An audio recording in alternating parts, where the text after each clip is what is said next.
एक यहां पे ढोंगी बाबा आ गए। ढोंगी बाबा कह रहे हैं अरविंद केजरीवाल के तार पाकिस्तान से जुड़े हुए हैं। ये आप बोलेंगे एक निर्वाचित मुख्यमंत्री के बारे में?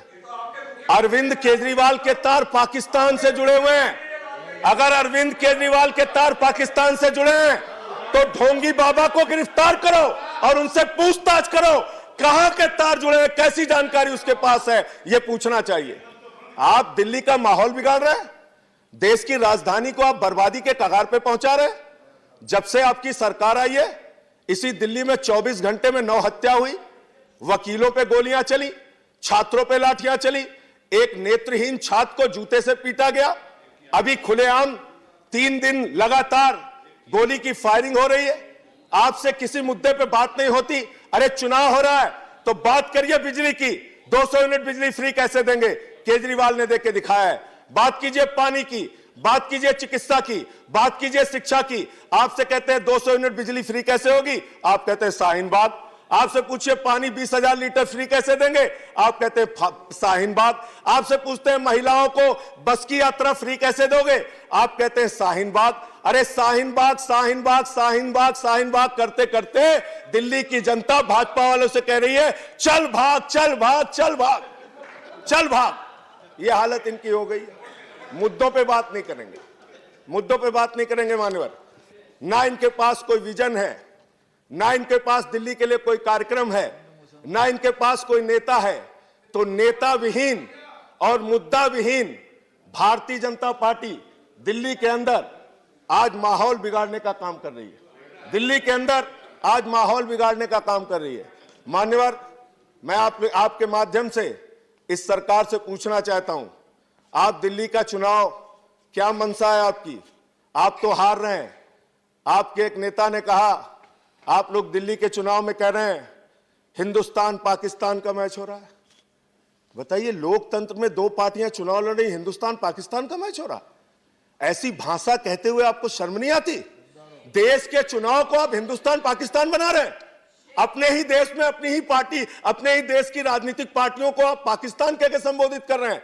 मैं आज इस सदन में कह रहा हूं 11 तारीख को परिणाम आएगा तो हिंदुस्तान तो जीतेगा, लेकिन क्या जो लोग हारेंगे वो अपने आप को पाकिस्तान मानने को तैयार है क्या? अपने आप को पाकिस्तान मानेंगे क्या? मैं मान्यवर, आज इस सरकार ने बड़े बड़े दावे किए हैं। हालत क्या बना दी देश की? अगर आप देश की आर्थिक मंदी की बात करें, अभी बजट आया, नया बजट, और बजट आने के बाद यह सरकार बड़ी बड़ी बात कर रही थी इस नए बजट में। जिस दिन बजट आया, बजट आने के दूसरे दिन 4 लाख करोड़ रुपए निवेशकों का शेयर बाजार में डूब गया। यह है आपके बजट की हकीकत, यह है आपके बजट की हकीकत, यह आपकी बजट की हकीकत। देश की जीडीपी 4.5% पहुंच गई। देश में बेरोजगारी 45 वर्षों में सबसे ज्यादा हो गई। काला धन लाने की बात आपने कही थी, 15 लाख देने की बात आपने कही थी।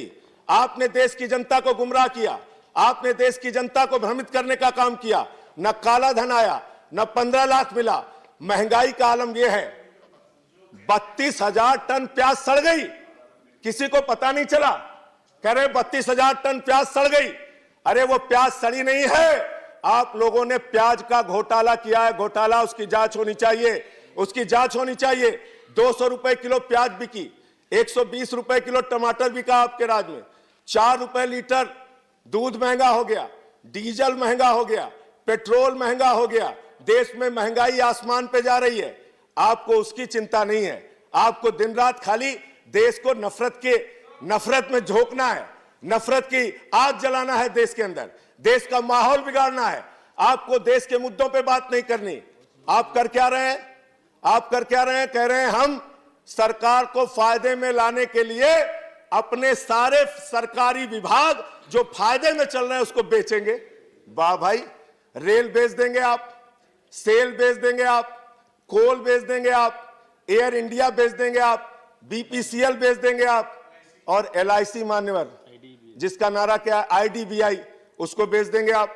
और जिसका नारा क्या है एलआईसी का मान्यवर, जिंदगी के साथ भी जिंदगी के बाद भी देश के उपभोक्ता वो लाखों उपभोक्ता बड़ी उम्मीद से एलआईसी में पैसा लगाते थे, लेकिन आज उनको भारतीय जनता पार्टी की असलियत पता चल गई। ना आप जिंदगी के साथ हो ना जिंदगी के बाद हो, आपने अपना चेहरा देश के सामने बेनकाब करने का काम किया है। और आप देशभक्ति की बात करते हैं, देश गांधी के विचारों की भी चर्चा हुई है मान्यवर, वो कह के खत्म करूंगा। आप देशभक्ति की बात करते हैं, सेना की बात करते हैं, जवान की बात करते हैं। आप आज सीएजी की ऑडिट में जो रिपोर्ट आई है, पूरी सरकार को चुल्लू भर पानी लेके नाक रगड़ लेना चाहिए, शर्म आनी चाहिए। सियाचिन के अंदर जहां -40 डिग्री टेंपरेचर में हमारे जवान देश की सीमा की रक्षा करते हैं, उनको आप वर्दी नहीं दे पाते, उनको आप जूते नहीं दे पाते, उनके जिंदगी के लिए जरूरत की जो चीजें हैं वो आप उपलब्ध नहीं करा पाते।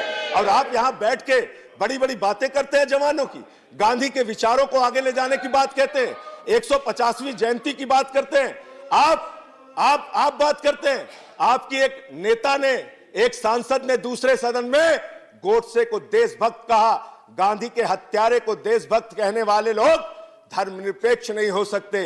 गांधी के हत्यारे को देशभक्त कहने वाले लोग इस देश के अंदर अहिंसा की विचारधारा को आगे नहीं बढ़ा सकते मान्यवर। और मैं आपको बताना चाहता हूं मान्यवर, एक इनकी ही नेता ने कहा 26/11 के शहीद हेमंत करकरे, उनको देशद्रोही कहा गया मान्यवर।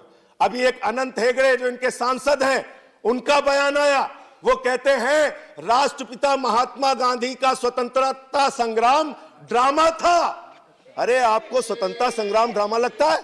आजादी का आंदोलन जिन लोगों को ड्रामा लगता है, उनके बारे में आप क्या कहेंगे? आज मैं आपसे कहना चाहता हूं, दिल्ली का माहौल खराब मत कीजिए। कानून मंत्री जी ने कहा है वो शाहीन बाग के लोगों से बातचीत करना चाहते हैं, आज आप बातचीत करने के लिए तैयार नहीं। 50 दिन से आंदोलन चल रहा है, इन्हीं मुस्लिम महिलाओं के लिए आप लोग भुकार छोड़ के रो रहे थे। हमारे यहां अवधी और पूर्वांचली में कहा जाता है भुकार छोड़ के रो रहे थे। न्याय दिलाना है 3 तलाक पे, न्याय दिलाना है 3 तलाक पे। सबके रुमाल गीले हो गए थे भाजपाइयों के, कह रहे थे न्याय दिलाना है। आज वही महिलाएं न्याय के लिए अगर बैठी है, सीएए के लिए अगर बैठी है, तो आप जाइए बातचीत करने। आप क्यों नहीं जाते बातचीत करने? उनकी कंबल चोरी करते हैं आप लोग, उनके कंबल चुराते हैं आप लोग। ये काम मत कीजिए, वार्ता कीजिए, संवाद कीजिए। लोकतंत्र संवाद से चलता है। और 2 करोड़ लोग दिल्ली के आने वाली 8 तारीख को बता देंगे कि उनका बेटा अरविंद केजरीवाल आतंकवादी नहीं, देशभक्त है और देश के लिए काम कर रहा है। बहुत बहुत धन्यवाद।